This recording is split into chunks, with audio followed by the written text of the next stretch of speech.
Tiba-tiba ada angin berhembus. Di kamar, gue cuman bisa baca ayat kursi dan nenangin diri. Bang Revan selalu nutup jendela tepat jam 5 sore. Tolong saya dalam melewati ini, Mbah.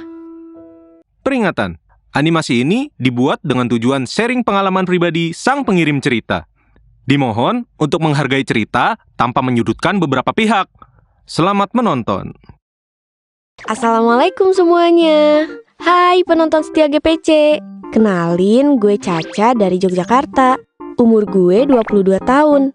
Kali ini gue bakal ceritain tentang abang sepupu tiri gue. Hah? Tiri? Iya, jadi om gue nikah sama ibunya sepupu tiri gue. Tapi cuma nikah siri, jadi ya gitu deh, hehe. Panggil aja sepupu tiri gue Bang Revan.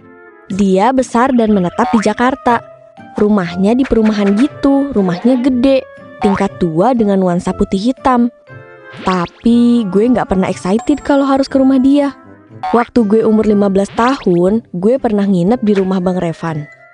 Gue disuruh tidur di lantai 2 yang emang gelap dan minim penerangan. Ada 3 kamar di sana.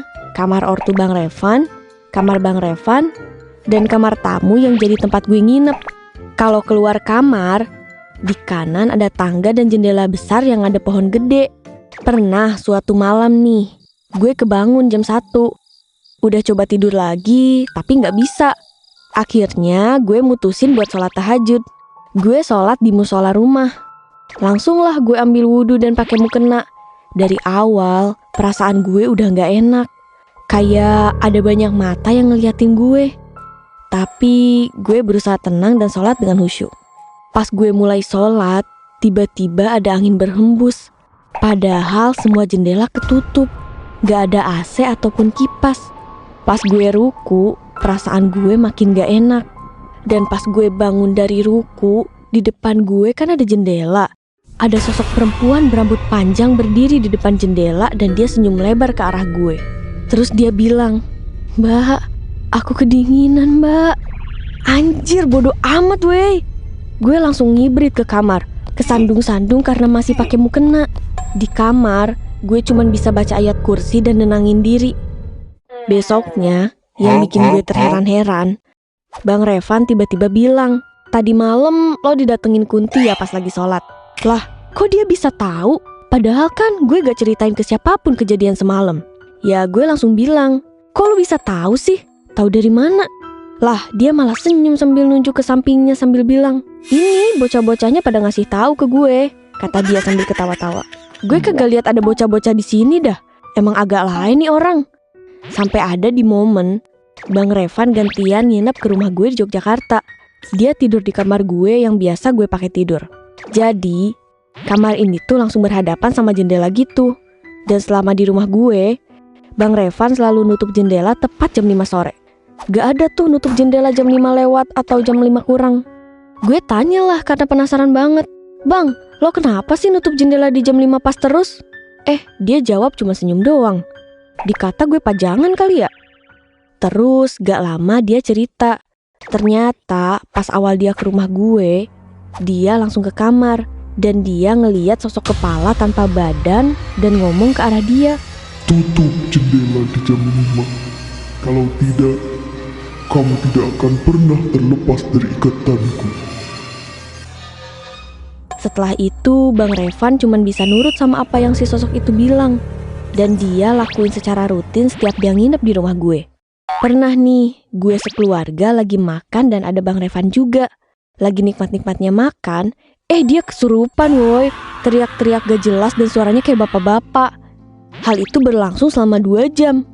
Gue pun disuruh nyokap gue buat panggilin Ustadz. Pak Ustadz datang dan langsung bacain doa-doa.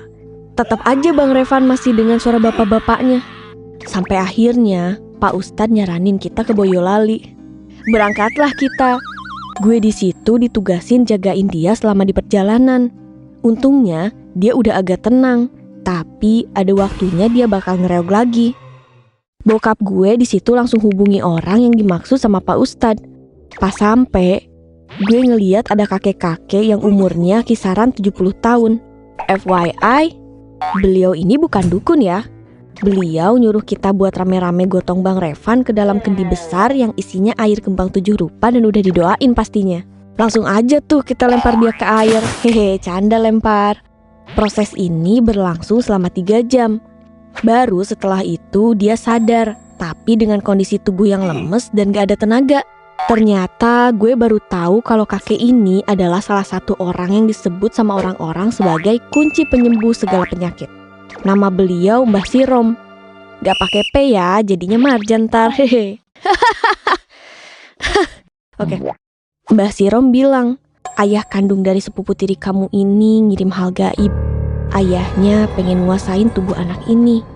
Alasannya karena ayahnya gak terima waktu itu ibunya ceraiin. Dalam hati gue, lah kocak bener ini ayahnya Bang Revan. Orang ayahnya diceraiin karena selingkuh dan tiba-tiba punya 4 anak.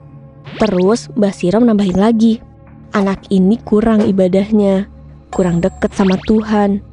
Makanya makhluk gaib pada suka sama dia dan pengen bawa dia ke alam makhluk-makhluk itu tinggal.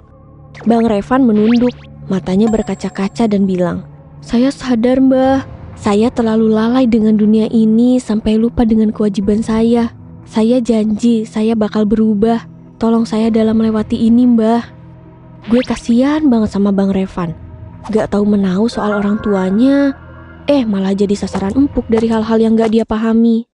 Syukurnya setelah kejadian itu Bang Revan jadi sering ikut sholat dan berdoa, sering ikut kajian-kajian dan sering beramal ke panti asuhan juga. Sikapnya Bang Revan juga jadi lebih penyabar, ramah dan perhatian ke keluarga. Gangguan yang dulu sering menghantuinya perlahan menghilang. Udah gak ada lagi suara aneh yang dia dengar, dan gak ada lagi sosok buruk rupa yang dia lihat. Kebahagiaan dan perjalanan baru dalam hidupnya kini mulai tertata. Pesan dari kisah sepupu tiri gue ini cuma satu. Pokoknya tetap ibadah ya walaupun tsunami menerjang sekalipun.